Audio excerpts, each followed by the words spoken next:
Hoje eu quero analisar a história com vocês. E quando nós analisarmos a história, vamos olhar para o futuro e voltaremos ao presente. E eu chamo isso de a Batalha pela Grã-Bretanha. E você conhece a Batalha da Grã-Bretanha, não é? Mas isso é um pouco diferente. Esta é uma batalha pela Grã-Bretanha. E eu quero começar essa história quando a Grã-Bretanha estava dominada no campo de batalha da Roma Católica. E um rei estava governando e as datas estão lá. Ele governou de 1154 a 1189. E como rei da Inglaterra e também como rei da Escócia. E o seu nome era Henrique II. E aqui está ele. E aqui é a história que tem uma reviravolta. É uma guinada fascinante. Agora vamos passar para o tempo mais adiante. 2 de fevereiro de 2005, que é quando o Papa morreu. E os jornais do mundo relembraram suas intensas atividades. E na Inglaterra, lembraram das orações quando o Papa visitou o Reino Unido em 1982. Um momento memorável. Quando o Papa desceu de seu avião, como de costume, ele beijou o chão, mostrando que o território era de quem? Dele mesmo. Agora, é sempre interessante ver o que esses globalistas estão fazendo. À tarde, uma multidão de 80 mil se reuniu para a missa no estádio Wembley, que foi programado como o primeiro dos espetáculos do Papa ao ar livre. Eles cantaram. Notem com atenção o que eles cantaram. Ele tem o mundo inteiro em suas mãos. E aplaudiram enquanto ele chegava em seu Papa móvel. Ele tem o mundo todo em suas mãos. Isso é o que eles cantavam. E esta foi a primeira visita de um Papa àquela nação em séculos. Agora, o que mais ele fez? O Papa se encontrou com o Príncipe Charles e com o Arcebispo da Cantuária. Agora, o Arcebispo da Cantuária é aparentemente sujeito a quem? A rainha, porque ela é a cabeça da igreja anglicana. Após a morte do Papa, as pessoas em Kent têm lembrado de sua histórica visita à Cantuária em 1982, quando João Paulo II tornou-se o primeiro pontífice a visitar, quando ele fez a viagem de 6 dias pelo país. Fascinante! Primeira vez, e ele ficou 6 dias. Quantos dias? 6. Ele visitou a Catedral da Cantuária em 29 de maio para fazer as orações com o então arcebispo da Cantuária, Robert Ramsay. Lá está a foto. As ruas foram cobertas por 25 mil pessoas e o Papa disse à congregação que era um dia que séculos e gerações têm esperado. Uau, isso é uma coisa fascinante. Fascinante. Agora vamos voltar um pouco mais na história e observe o que o Papa fez. O BBC anuncia: o Papa e Dr. Ramsay se ajoelharam em oração silenciosa na Praça do Martírio, o local onde Thomas Becket foi assassinado em 1170. Agora lembre-se que nada do que eles fazem é sem propósito. E aqui o arcebispo e o Papa se ajoelham, lá onde muitos séculos atrás Thomas Becket foi assassinado. Aqui está uma gravura com relevo onde ele foi assassinado. Temos 4 cavaleiros que ouviram Henrique II falando sobre o monge pestilento e pensaram em fazer um favor ao rei, se livrando dele, e o mataram. E o cânone honorário da catedral, quando o Papa estava lá, disse, citando: foi um momento muito emocionante ver o Papa e o arcebispo da Cantuária orando no mesmo local onde o mais famoso de todos os arcebispos, Thomas Becket, foi morto há tantos séculos atrás. Vou tomar a liberdade de discordar desse ponto. Mas quem sou eu? Se prefiro Cranmer em vez desse cavalheiro, mas tudo bem. De acordo com eles, ele era o mais famoso arcebispo da Cantuária que existiu. Agora, por que o Papa iria se ajoelhar ali? Por que era importante que ele dissesse: por séculos esperamos por isso? Ele tem o mundo todo em suas mãos.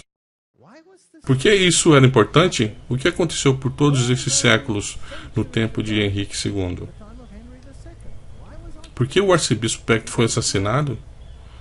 Bem, vamos ler sobre isso. Na tradição dos reis dos normandos, Henrique II fez questão de dominar a igreja tanto quanto ao Estado. Eis um rei que disse: eu sou o chefe do meu próprio país. E você, igreja, vai ouvir a mim. No Palácio de Clarendon, em 30 de janeiro de 1164, o rei estabeleceu 16 constituições, destinadas a diminuir a interferência eclesiástica de Roma. Roma, tome o segundo lugar no meu país. Eu sou o primeiro. Se você fizesse isso, a Roma sairia impune? Mas o recém-nomeado arcebispo da Cantuária se recusou a ratificar as propostas. Henrique era caracteristicamente teimoso, e ele chamou o arcebispo Thomas Becket perante o Conselho Real. E o arcebispo sabia o que estava por vir e fugiu. Ele havia fugido para a França, e ele estava lá sob a proteção do rival de Henrique, Luís VII da França. Por volta de 1170, o Papa estava considerando excomungar toda a Grã-Bretanha. Só quando Henrique garantiu o retorno de Becket à Inglaterra sem punição que a excomunhão foi retirada. Então foi uma guerra entre Estado e Igreja. Thomas Becket foi assassinado em 1170. O rei estava com raiva que ele teve que ceder a essa pressão. E ele fez essas observações sobre esse monge pestilento. E seus cavaleiros foram e resolveram o problema. Na verdade, eles criaram um grande problema. A história é fascinante. Você sabe que há um velho ditado que diz: Roma nunca esquece. Bom, os cavaleiros de Henrique queriam fazer um favor ao rei, mas apenas 3 anos depois Becket foi canonizado e venerado como um mártir. Em 3 anos já era mártir, contra a interferência secular na Igreja de Deus. Agora você pode entender por que o Papa se ajoelhou ali, séculos depois. O Papa Alexandre III tinha declarado Thomas Becket como um santo. O historiador John Harvey acredita que era mais um fracasso da política religiosa da Inglaterra, uma área em que ele parecia não ter sutileza. E politicamente, Henrique teve que assinar o Compromisso de Avranches, que removeu dos tribunais seculares quase toda a jurisdição sobre o clero. Assim, o rei teve que assinar que não tinha direitos de controlar o clero. Este compromisso de 1172 marcou a reconciliação de Henrique II com a Igreja Católica, após o assassinato de Thomas Becket. Henrique foi inocentado da culpa, mas concordou que os tribunais seculares não tinham jurisdição sobre o clero, com as exceções de alta traição, roubo com emboscada ou incêndio criminoso. Fascinante. Agora, o que é mais interessante ainda, ele tinha que ser punido. Agora, quem é maior? Aquele que está punindo ou quem está sendo punido? Bem, vamos olhar para a história. O assassinato teve consequências duradouras, mas o resultado imediato foi que Henrique teve que se reconciliar com a igreja. Ele fez isso 4 anos depois, com a realização da penitência na Catedral da Cantuária. Ele foi chicoteado por 80 monges, enquanto vestia pano de saco e cinzas. Esta é a gravura, este é o pobre rei, e estes são os monges batendo. Toma, seu rei malcriado! E passou a noite em vigília no túmulo de São Thomas Becket. A igreja não perdeu tempo e canonizou Becket em 1173. Ele também teve que prometer levantar fundos para as cruzadas e para montar uma cruzada ou fazer uma peregrinação. Ele não fez nenhuma das duas e já havia muito o que fazer, então ele estava em apuros. Este rei estava com problemas e ele foi severamente repreendido. E ele teve que tentar salvar sua vida. Certo. Agora, vamos um pouco mais longe na história, apenas alguns anos. A Inglaterra estava muito humilhada. Podem imaginar como eles se sentiram? Seu rei sendo chicoteado por monges?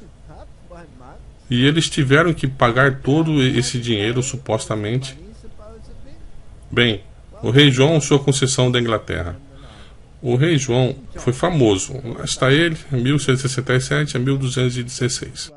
No caso da eleição e posse de Stephen Langton como arcebispo da Cantuária, o rei João, nas palavras do Papa Inocêncio, tentou por impiedosa perseguição subjugar toda a igreja na Inglaterra.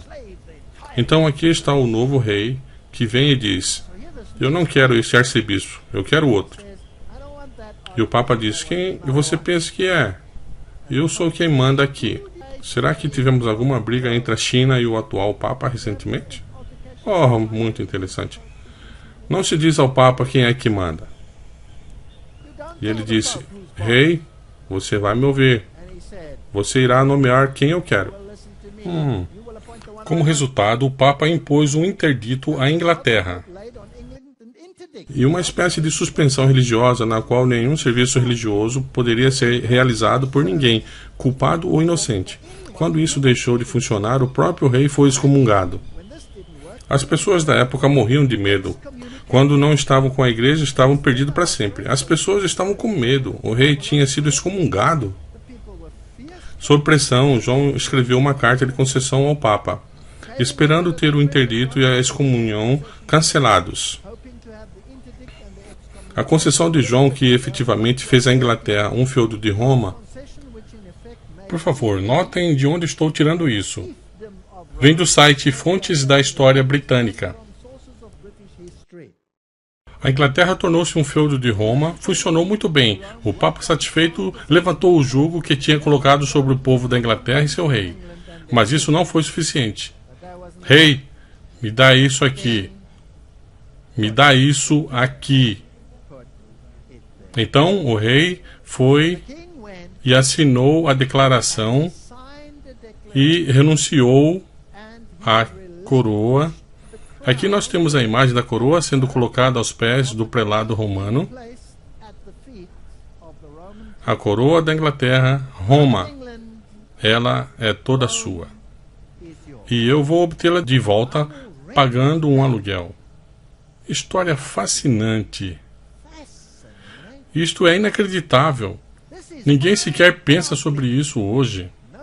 Vamos seguir em frente. Agora, esta concessão que ele assinou. Eu sei que vou cansar vocês, mas vou ter que ler esse texto. Mas não se pode obter história mais interessante hoje do que essa.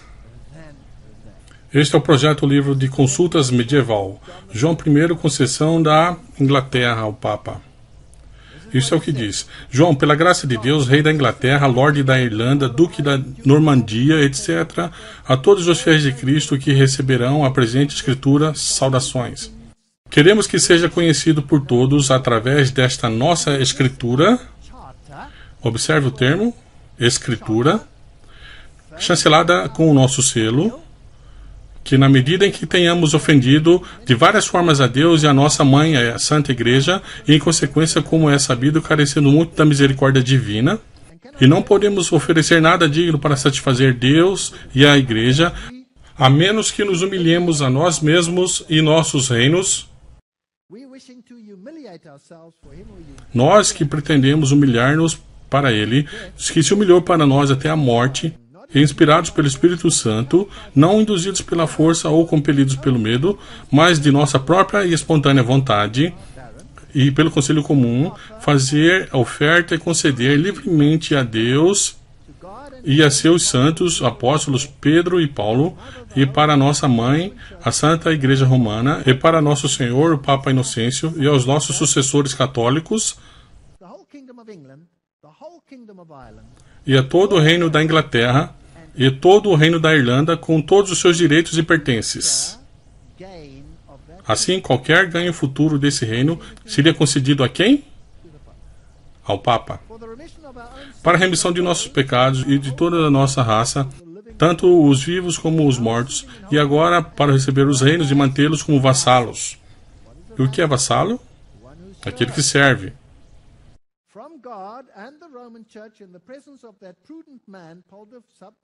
Vassalos de Deus e da Igreja Romana, na presença do prudente Pandulf, subdiácono da casa do Senhor Papa, nós cumprimos e juramos lealdade. Isso significa subserviência.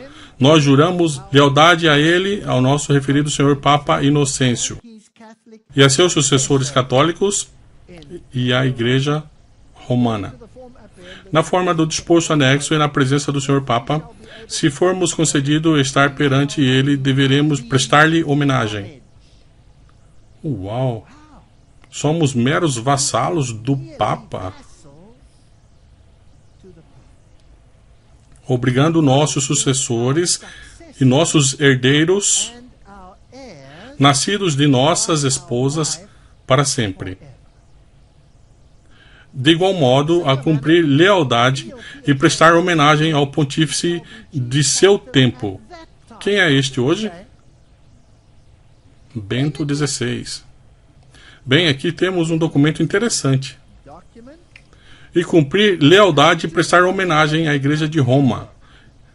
Isso é o negócio. Ademais, como um sinal de nossa confissão, desejamos e estabelecemos obrigação e concessão perpétuas para sempre. Nós estabelecemos que das receitas nominais e especiais dos nossos referidos reinos, e então ele fala de todo o reino sobre quanto terá que pagar um aluguel para ter de volta os privilégios da coroa, do seu verdadeiro proprietário, que agora é o Papa, que se torna então o Senhor da Terra. A palavra senhorio, landlord, senhorio da terra, o Senhor que fornece. Agora, o senhorio tem direito a receber o aluguel, de que decorrem certos privilégios. Portanto, aqui está o que eles tinham que pagar. Deverá receber anualmente 1.000 marcos esterlinos por ocasião da festa de São Miguel.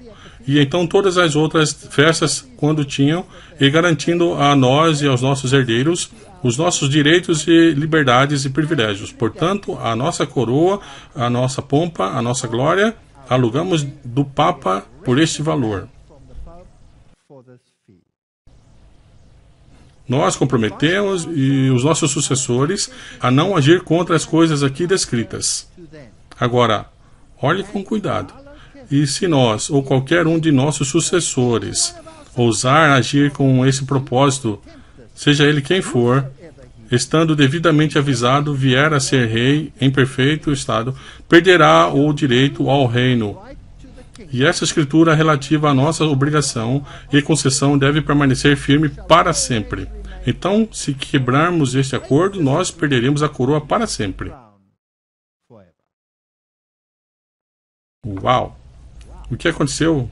Estou ansioso, quero saber. Espero que você também esteja. Onde foi que assinou isto? O negócio está esquentando, hein? Isto vem do livro Documentos Históricos Seletos da Idade Média.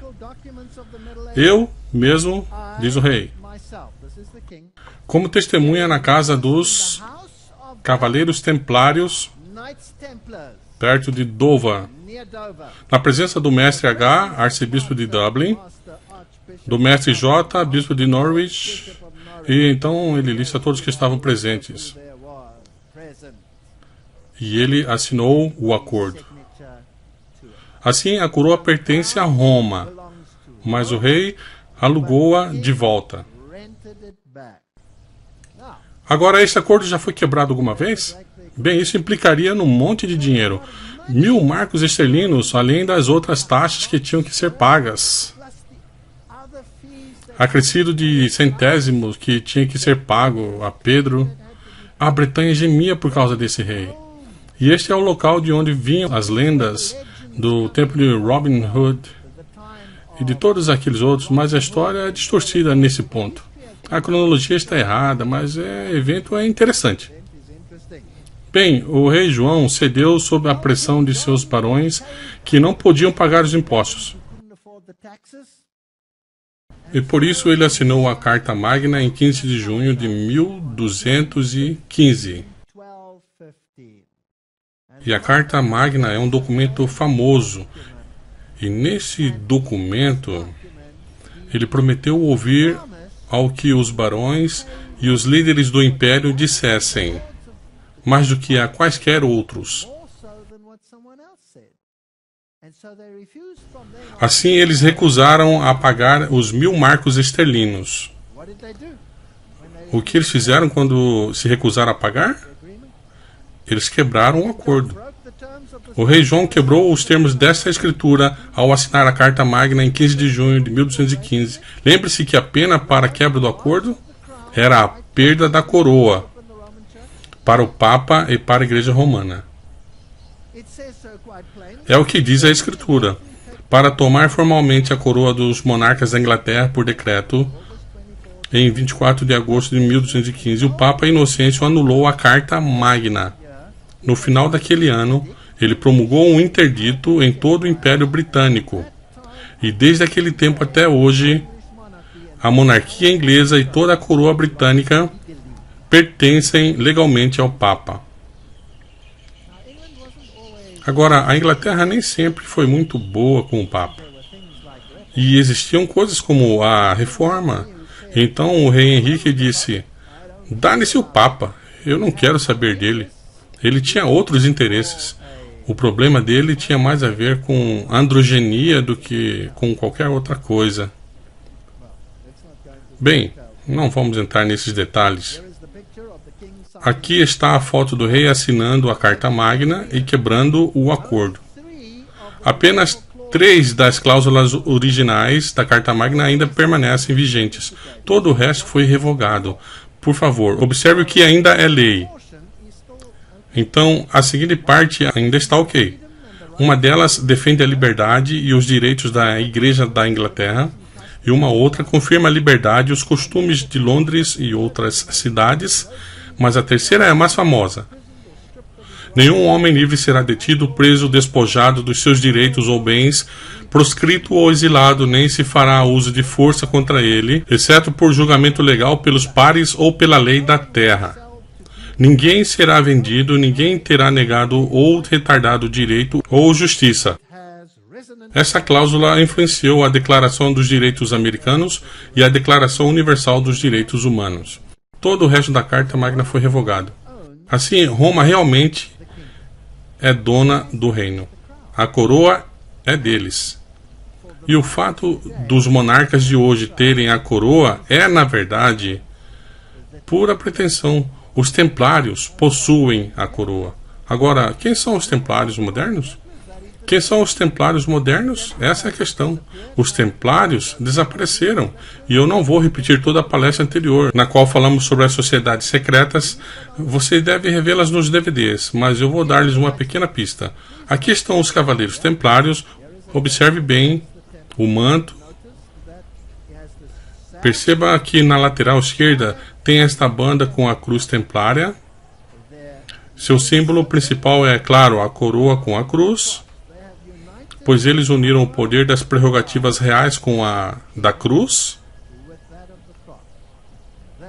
e eles estão no controle. Eles controlam os reis através dos cavaleiros templários. Todos os sucessores dos cavaleiros templários. Agora, quem são os sucessores? Por favor, observe o manto, olhe com atenção. E depois vamos ler a Enciclopédia Católica. Isto vem da Enciclopédia Católica. Este é o mesmo manto, sim ou não? Hospitalários de São João de Jerusalém, os Cavaleiros de Malta. A mais importante de todas as ordens militares, tanto da extensão das suas terras como pela da sua duração, disse ter existido antes das cruzadas e não está extinta nos dias de hoje. Agora, os Cavaleiros de Malta estão, é claro, associados em conluio com os jesuítas. E houve até mesmo guerras entre os jesuítas e os Cavaleiros de Malta. E os jesuítas e o Papa Negro são, na verdade, o poder controlador por trás de todo o cenário. Mas cada uma dessas ordens, cada uma delas, são subservientes a ele. Agora, há grupos protestantes hoje que fingem ser grupos protestantes, mas que na verdade são Cavaleiros de Malta. Agora, eu me pergunto, quem vestiria um manto semelhante a este, sendo subserviente apenas ao Papa? Porque os Cavaleiros de Malta são uma ordem militar papal. Oh, fascinante! Aqui temos a rainha, a nossa rainha, e ela tem as insígnias dos hospitalários, mas reivindica-se que é a versão protestante. A rainha se reúne com voluntários da ambulância de São João. Sua Majestade é soberana da Ordem de São João. O emblema da Ordem de São João, o ramo inglês protestante e ecumênico da Ordem de Malta, que é uma sociedade secreta católica. Agora vamos falar sobre os Cavaleiros de Malta. Aqui temos o Papa Bento XVI e o Alto Comandante, o Mestre da Ordem de Malta. Ele veio a falecer em 2008. O Papa Bento XVI cumprimenta o Príncipe Andrew Willoughby. Observe que o príncipe é subserviente ao Papa e ele é o grão-mestre. Todo cavaleiro de Malta é subserviente a ele. Então a rainha é subserviente a quem? Deve ser subserviente a ele, que por sua vez é subserviente ao Papa. Agora, o príncipe Andrew Willoughby Ninian morreu em 2008, nesse ano, e o próximo a ser nomeado será o novo grão-mestre. Roma, 11 de abril de 2008, o recém-eleito grão-mestre da Ordem de Malta, Sua Mais Eminente Alteza, irmão Matthew Festing, foi recebido esta manhã em audiência por Sua Santidade o Papa Bento XVI. É interessante que este é um grão-mestre britânico. E se você é um grão-mestre dos Cavaleiros de Malta, você tem que ser da realeza. Você deve ter um título real. Você deve ser da realeza. Logo, este homem é da realeza, sujeito a Roma. Agora, existem certas ordens na Grã-Bretanha. E todas essas formam os diferentes níveis desta hierarquia secreta, que está por lei sob o papado romano. Agora, é claro que a reforma atrapalhou isso por muito tempo. Mas a visita do Papa foi fascinante. Onde ele se ajoelhou? No lugar onde o conflito com a Grã-Bretanha começou. No local onde Thomas Becket foi assassinado, quando um rei decidiu suprimir a Igreja Católica Romana. E o resultado disso foi a assinatura de um documento que acabou passando a coroa para Roma. Assim, quando se trata da coroa, é um engano pensar que a rainha a possui. Esta é a coroa dos Cavaleiros Templários. E os cavaleiros prestam homenagem à coroa. E eles não estão prestando homenagem à rainha. Eles estão prestando homenagem aos Templários. E eles estão prestando homenagem ao Papa. Esta é a mais nobre ordem da Jarreteira. A rainha é a soberana desta ordem. 5 membros da família real são damas de ordem ou cavaleiros reais. E há 24 cavaleiros e damas companheiras. E há 3 ex-primeiros ministros. Monarcas estrangeiros estão entre os cavaleiros companheiros e damas adicionais. Este é o conselho interno que tem a ver com os assuntos de Estado. E aqui está o quadro completo de todos os cavaleiros da Jarreteira. E eu mesmo tinha uma vida fascinante. Eu, de fato, jantei uma vez, desculpem, com um desses nobres senhores. E lá está ele, sentado na fileira do meio, Lord Sainsbury. Jantei com ele numa noite no consulado britânico na África do Sul. Ele veio para avaliar a nossa pesquisa científica, porque ela era financiada pela Sociedade Real. E então eu realmente não sabia que ele era um membro da Ordem da Jarreteira, mas fico feliz em saber que ele é. Bom, o crescimento do Príncipe Charles. O nome do Príncipe Charles é... Príncipe Charles nasceu como Charles Philip Arthur George Mountbatten Windsor em 1948, no mesmo ano em que Israel nasceu. Em 1969, a sua mãe o fez Príncipe de Gales. E ele se tornou um cavaleiro da Ordem de Jarreteira. Ele também é grão-mestre e primeiro cavaleiro Gran Cruz, da ordem mais honorável do banho. Nomes bastante estranhos, não? Foi na Ordem do Banho que os presidentes Ronald Reagan e George Bush foram nomeados cavaleiros após deixarem o cargo. Muito interessante isso. Aqui temos uma ordem militar e ela é dada aos presidentes dos Estados Unidos. Fascinante, hein? Por que a Ordem do Banho? Porque antigamente costumavam banhar-se como se fosse uma purificação espiritual. Era o aspecto religioso da ordem. Tinha uma conotação espiritual. Aqui a rainha põe a coroa sobre a cabeça do belo Príncipe Charles em 1969, quando ele se tornou o príncipe de Gales.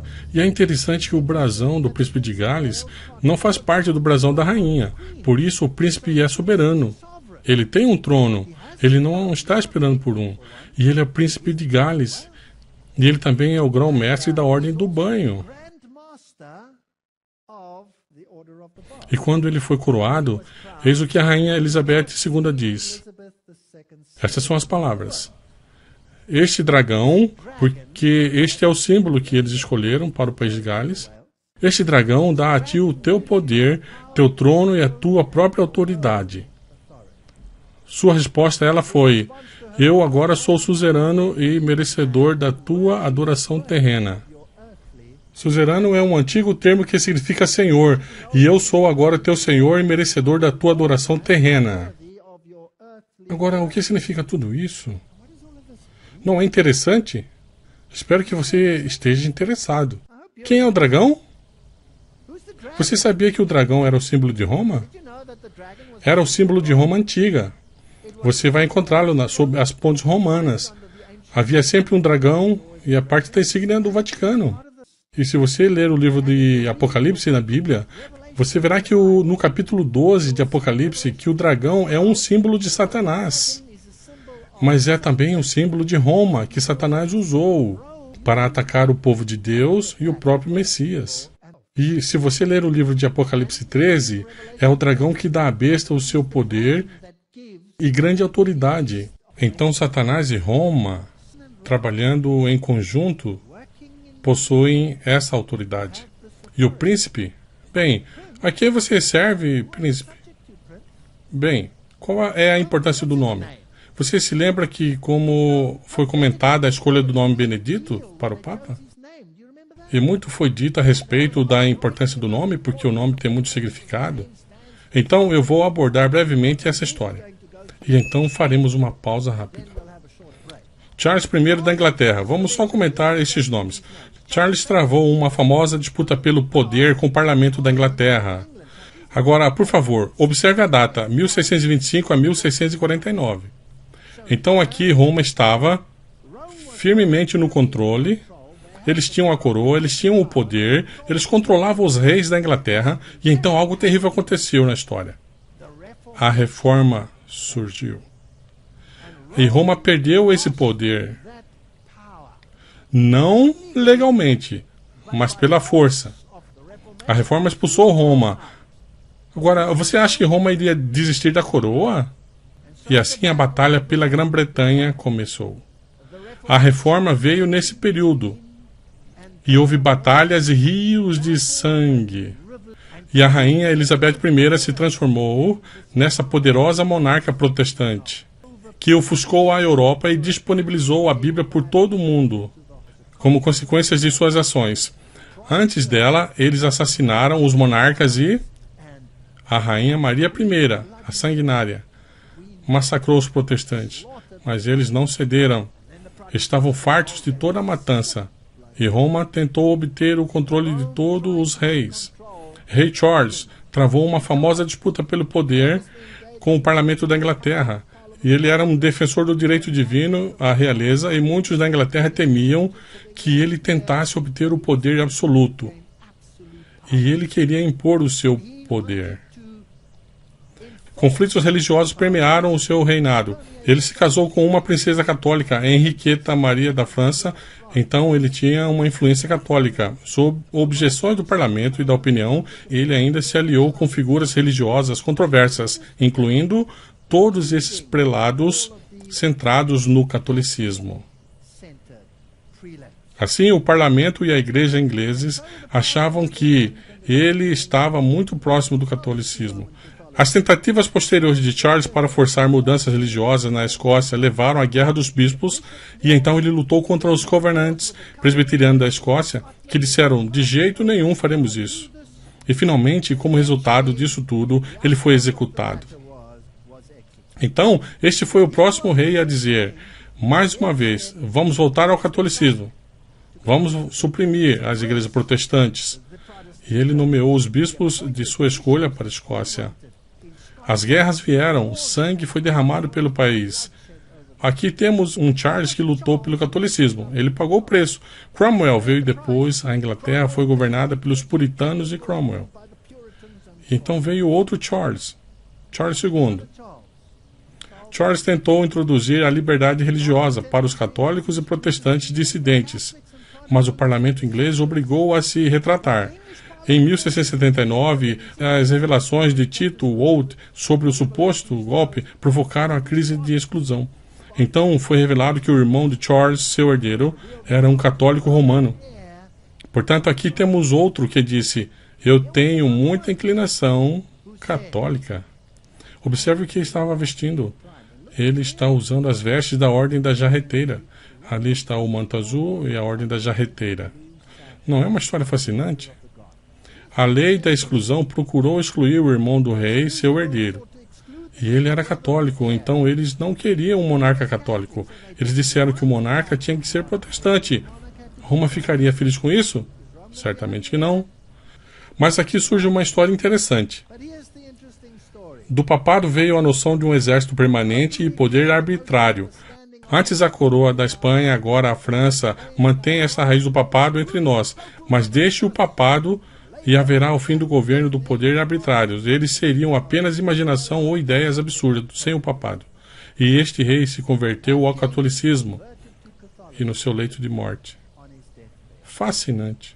Logo temos dois Charles que se levantaram contra o protestantismo em prol do catolicismo. Um foi executado e o outro se tornou católico. E me pergunto, o que o terceiro vai fazer? Será que ele vai seguir Tony Blair, talvez? Não, acho que ele não iria tão longe. Ele quer ser o defensor da fé. E aqui está o seu brasão. E isto é fascinante. Algumas pessoas especulam sobre o seu brasão, porque diz ali embaixo em alemão, embora muitos digam que há uma distorção do galês, e diz assim, Ich dien, eu sirvo. E ali está uma pequena coroa especial, com três pequenas, que também diz, Ich dien. E à direita está o dragão vermelho. Será o que significa eu sirvo o dragão? Será que isso é possível? Este é o dragão vermelho da bandeira do país de Gales e alguns apetrechos que acompanham este lema. E tem o tema I Drego, ou seja lá o que for, significando o dragão vermelho dá a licença. E aqui está em sua configuração original. E a Sua Majestade, a Rainha Elizabeth II, aprovou o presente emblema com o dragão vermelho, apontando como um símbolo real do país de Gales. O dragão vermelho dá a licença. Quem é o dragão vermelho? Você tem ideia de quem ele é hoje? Poderia ser Roma? Todos esses cavaleiros templários deste métier têm um papel impressionante a desempenhar. Isso é possível? O belo príncipe Charles e o belo príncipe Andrew, ambos da Ordem da Jarreteira, e o belo príncipe William, enquanto ele desfila, Ordem da Jarreteira, não temos que ler tudo isso. Lá está ele, sendo instituído. E a Ordem do Banho. Bem, é interessante, você tem a Ordem do Banho. A Ordem consiste do soberano, rainha, o grão-mestre, o príncipe de Gales, e 3 classes de membros: cavaleiros Gran Cruzes, cavaleiros comandantes, cavaleiros associados, etc. E aqui estão eles. Aqui está ele com os seus paramentos, o príncipe de Gales vestido como o grão-mestre da Ordem do Banho e a rainha com seus trajes de ordem. E aqui temos o belo príncipe. Oh, não. O belo Ronald. Belo Ronald, sim, Belo Ronald, recebendo a Ordem do Banho, assim como George Bush, e ambos foram nomeados cavaleiros desta ordem. Então você recebe isso por causa dos serviços prestados à coroa. Desculpe, mas de quem é a coroa? Portanto, temos presidentes dos Estados Unidos que são condecorados pela Ordem do Banho. É inacreditável quem a rainha torna cavaleiro. Ela nomeia estrelas do rock.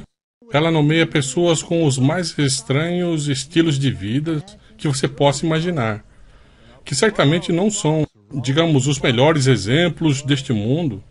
Sir Mick Jagger, Sir Paul McCartney, Sir Rod Stewart, Sir Elton John. Uau! Fascinante! Bem, há pessoas que acreditam, é claro, que os Estados Unidos e a Grã-Bretanha desempenham um papel muito importante, e eu vou falar sobre isso em outra palestra. Há pessoas como, aqui temos um exemplo interessante, de pessoas que acreditam na aliança davídica, e que o trono de Davi será sempre ocupado. E então temos essa visão Israel, na qual os reis britânicos devem ser capazes de rastrear sua linhagem até Davi. Bom, agora o príncipe Charles tem essa linhagem maravilhosa. Ele retrocede sua ascendência não apenas a Davi, mas a outros também. E seria possível que os príncipes do reino estariam sentados também em outros tronos? E há pessoas, você sabe, que enlouquecem com essas conspirações e trazem todo tipo de conjecturas esquisitas, como reptilianos que vivem no subterrâneo, associando-os ao dragão e aos anjos caídos, e que não é possível, pois a Bíblia diz que anjos não procriam. Então, o que temos aqui? Isso é fascinante, fascinante. Então, são eles descendentes de todos esses reis, de Zedequias, de todos eles. Bem, fiquei fascinado alguns anos atrás, quando estive na terra Mormon, e eles, é claro, estão envolvidos no registro da linhagem das pessoas. Eles têm o maior estudo do mundo em computador de genealogia das pessoas. E lá eu vi todos esses rostos interessantes, todos provenientes de uma única família. E que se tratava da família do atual presidente dos Estados Unidos, e assim temos Joseph Earl, Joseph Smith, fundador do movimento Mormon, Emma Hale, Sir Winston Churchill, o presidente Roosevelt, o presidente Nixon, o presidente Gerald Ford, presidente George Bush pai, presidente George Bush Jr., todos eles da mesma família. Isso é bastante fascinante, não é? Bem, se você estudar um pouco sobre isso e for até a lista, esses são os livros: A Nobreza e o Baronato de Burke, A Aristocracia Fundiária de Burke, que por 175 anos tem registrado as genealogias da nobreza e das famílias com posses de terra do Reino Unido e da Irlanda. É fascinante que listam também pessoas como Bush. Os Bush têm estreita relação com todos os monarcas europeus, tanto no trono como fora dele. Al Gore, sua árvore genealógica inclui Carlos Magno e 3 imperadores do Sacro Império Romano, Eduardo I da Inglaterra. Então, podemos chamá-lo de Belo Príncipe Gore? Bill Clinton nasceu William Jefferson Blythe, mas adquiriu o nome do padrasto quando adolescente, e a ascendência materna de Clinton pode ser rastreada até o rei Henrique III, que governou a Inglaterra de 1227 a 1272, e ele é descendente do rei Robert I da França. A Bíblia fala sobre os reis deste mundo, e nós estamos pensando, não há reis por aqui, temos apenas democracia. Bem, se você fizer algum estudo, esta é a lista da Wikipedia, mas foi tirada de fontes muito boas. Esses presidentes todos eram da realeza, incluindo George Washington. Ele tem parentesco com Eduardo III da Inglaterra, Thomas Jefferson, Madison, Quincy, todos até chegar... Poxa, cada um deles são todos da realeza. Mas você sabia que ambos os candidatos da próxima eleição são da realeza? Os dois. Isso é bastante interessante. Então vamos falar um pouco sobre isto, a menção honrosa da Ordem do Banho. Ela é concedida em reconhecimento a serviços notáveis à coroa. Agora, isso soa tão inócuo, mas quem é a coroa? Nós já estudamos isso. A coroa pertence aos Cavaleiros Templários, porque foi oferecida lá no Templo dos Cavaleiros Templários, que pertence a Roma. Então todos esses são cavaleiros do Sacro Império Romano, servindo como cavaleiros templários, tanto internamente como externamente, para onde forem comissionados. Fascinante. Os cavaleiros e as honrarias. Quais americanos foram honrados pela Grã-Bretanha recentemente? Os americanos que receberam honras recentemente incluem o ex-prefeito de Nova York, Rudolph Giuliani. É interessante, ele não tem falado bastante aqui no Canadá. Ele tem ocupado as páginas de muitos jornais. E o diretor de cinema Steven Spielberg. Eu me pergunto, o que ele está fazendo para promover o reino dos Templários? Cavaleiros Comandantes Honoráveis. Ordem mais excelente do Império. O ex-presidente George Bush, Ronald Reagan. Cavaleiros Gran Cruz Honorários da Ordem mais honorável do banho. Os generais Norman Schwarzkopf, Colin Powell. Cavaleiros Comandantes Honorários, Ordem mais... Casper, etc, etc, etc. Não é interessante? Aqui estão todos esses cavaleiros. E um cavaleiro é um militar. E por quem eles estão lutando? E o que estamos fazendo no Iraque? E o que estamos fazendo aqui? E o que estamos fazendo lá? Vamos lá. A América é uma nação independente e soberana. Uma nação livre que quebrou as correntes. E é a melhor nação protestante que já existiu. Isso é verdade. E é aqui que o baluarte do protestantismo veio a ser estabelecido.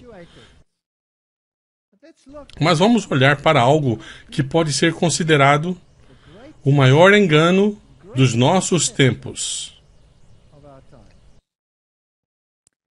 Aqui está um artigo escrito por Michael Edward sobre a sociedade das comunidades eclesiásticas.